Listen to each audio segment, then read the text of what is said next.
Okay, this is something that's been talked about a lot. One second, let me fix that sound. All right, yeah, that's a lot better. All right. Something that's been talked a lot about is Coachella, but it's a bigger thing, and it kind of represents what's going on in America today on it. So we're just gonna go over talking about concerts period and events periods. Are they really worth it? Is there the prices too high and a lot of price gouging going on? So yeah, that's what we're gonna take a look at. All right, so let's start out at the beginning. All right, so I'm gonna talk about the ticket prices, performance grades, food, drink cost, lodging, the Airbnb scams, bathrooms. Bathrooms are a very important thing when you're having an event, so that would be great. And conditions. And the biggest question needs to be answered: is it worth it?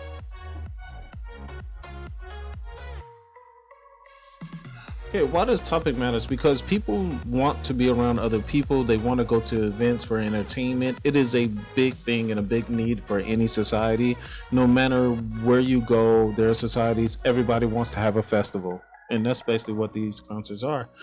Festivals are a good thing. It brings people together, a positive vibe, and actually can give people a break from the everyday hustle and bustle, and they are needed. And I believe a lot of issues that we do have is because people don't do this. They're too busy working, taking care of kids. They don't have a minute just to take a break and just feel the sun or feel the wind blow.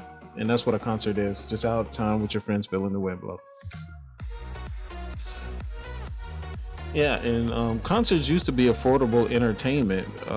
Now they're luxury price events, but the luxury part is questioned.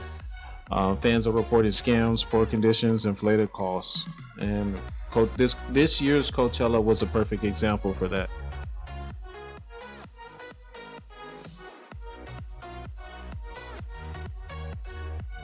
All right. So the big picture of the Coachella events, by numbers, you would say that it was a success. It was attended by large groups. It was basically people reporting that it was too crowded, which is good for a festival because a lot of people came. And it was went over a long period of time. So that's what people looked at. But it seems like what people mostly talked about was the conditions. It was hot, lines, costs, and it was a lot of chaos there.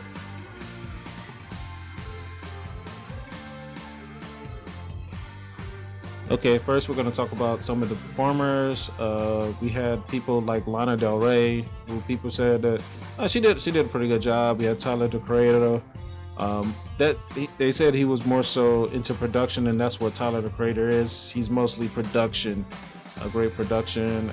Justin Bieber, people did not like what happened with his. He's supposed to have been performing, but they said he was just showing a lot of YouTube videos, which was not good. Which was not good because people actually wanted there to hear him perform. One second. Yeah, people was there just to they wanted to see Justin Bieber perform, but he was mostly showing YouTube videos and just singing along with them. It wasn't really a show from him. You had some surprise guests that were there, and people really liked it. So overall, performances were from you can watch all the YouTube and TikTok videos on it, and you will see on the TikTok people talking about the performance. You will also see people. Something we're going to go into. Ticket prices. The general admissions, I would say, it's probably like $600. You want to go VIP, was double that, and VIP plus a shuttle, someone to drive you around, was double the double. Very expensive, and some people were buying tickets just to resell them at higher prices.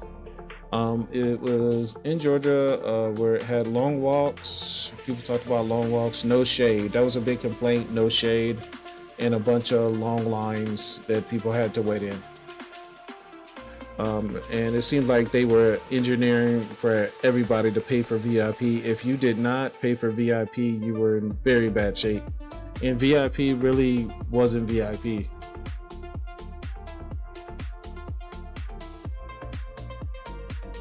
Food, drink, the prices, bottled waters, normal concert event, say $5 to $7. Food is always a little bit more because you have to bring it all in.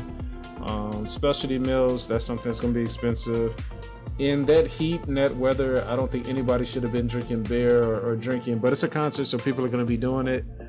But it was very expensive. Actually, if they really wanted people to have really a good time, this should have been a lot cheaper. And people would have bought more drinks, they probably would have had more fun. You just would have had security more. So it was estimated that the average attendee spent $150, $300 per day just to stay fed and hydrated. Yes, because it was hot.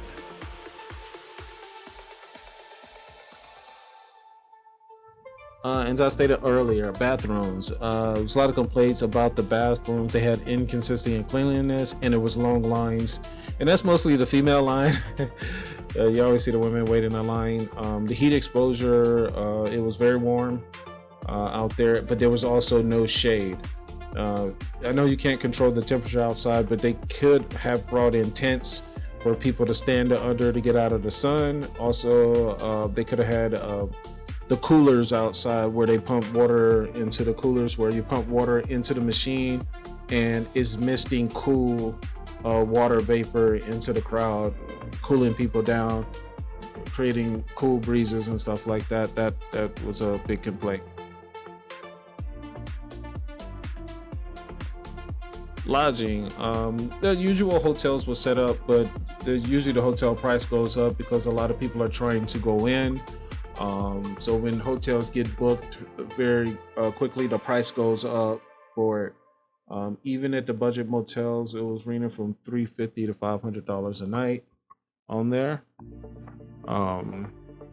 But it's reports of what the Airbnb did. Some people had Airbnb way ahead of time, and the Airbnb ended up canceling their night for those people and then rebooking it like 2 days before the event started at very high prices. That's basically price gouging on it. But it's Airbnb. I'd rather go to a hotel than Airbnb. I just don't like them. I would say just go to a hotel, but bring your own sheets or wash the sheets. I would say if you ever go to a hotel now, your own sheets and your own towels. I would not use the towels the hotel has. Yeah, I would bring my own towels and have my own sheets, which is kind of germophobic, but nowadays with everybody cutting costs, I don't trust sleeping in hotels and stuff. Some people did have camping there, but it's like $1,500 to $300 for that. And there was a lot of fraud with the wristbands going on.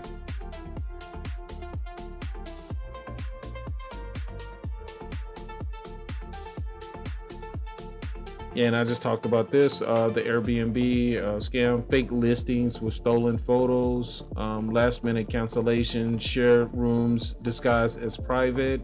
And that was a big one. People thought they had their own secluded room and they didn't. And no refunds. And you were paying double the price. That really ruins the experience because you've already got it pre-planned, you're ready to come out, especially if you thought you had a room to yourself and you learned that you had to share the room. It just makes you very uncomfortable. So if you look at the total costs, if you just do about an average $600 for a ticket, about $1,200 for lodging, $300 food and drinks. You got to get there, so at minimum $150. But if you took an airplane in, it actually is more than that. And then depending on who you are, people bought clothes to go there, so it's averaged about $2,400 to $3,000 a person. And as it says here, that's about a month's rent. And things that could have went to household bills or paying off loans. And that's a big thing. People want to do these things because it just shows how much people want to have a good time.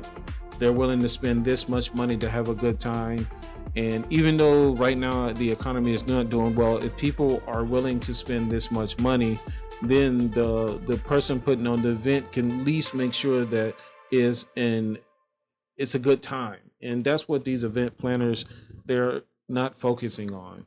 They just say who's going to be there, what to do, and what's going on. um but is it actually planned fun? Event planning is a good thing, but it has to be where people are having a good time. And I just think this is a very poorly planned event on it. So pros, you did have acts booked, very popular acts. Um, a lot of visual work there. The bad part was it was overcrowded. Was it really fun though? That's the biggest thing. Was it really fun? People are going to post about it visual, but a lot of people saying that they did not have a good time, and that is a problem because this event is supposed to be escape from the world for maybe a day, for a couple of days before you go back to the hustle and bustle. And right now people are so stressed out that they need a good time, and overcharging people and they're not having a good time, then the next time they won't come back. But it also has a different, because some people will always come back even if they are being overpriced. So that's something that's very big though. um, it's just the expectations are becoming lower even in the entertainment field, and they'll say, oh no, just come back next year, we'll do better. And some people won't come back, some people will. And hopefully they can just make next year better. But the biggest thing that I'm really going on is that modern concert festivals are often overpriced, overhyped, and optimized for profit, not for the fan experience. Music itself is dying because the artistic side is dying. I don't care what genre of music, especially in rap music, but it's supposed to be artistic, fun, relatable, just where people have good experience. But now it's hyped up, get everybody there, and then it sucks. And it's just not good. And in the long run, it's going to hurt the music industry if it's not already hurting it, because people will not pay. One thing I can tell you before you go to an event is research the lodging ahead of time, verifying twice. I don't go to Airbnbs. I think that's why Hilton hotels they make a lot of money, because that's one place that you can book. They do a good job in booking. Tell me if they have a room. Budget about $3,000. Yes, so that way you can go and have a good experience. You want to go somewhere and have a good experience too. You're not worried about how much money you're spending, that you just go do whatever you want. And ask yourself, why am I going there? Do I really want to hear these crowds, or am I going just because everybody else is going? Because you may just go and you don't even like it. I don't even like this crowd. Live music though can be different. I would say go to other live events, but just know the people that you're going to be around, the crowd that's going to be there. I'll say country music, even if you don't like country music, it is a good live show. I suggest go to those. And yep, there we go.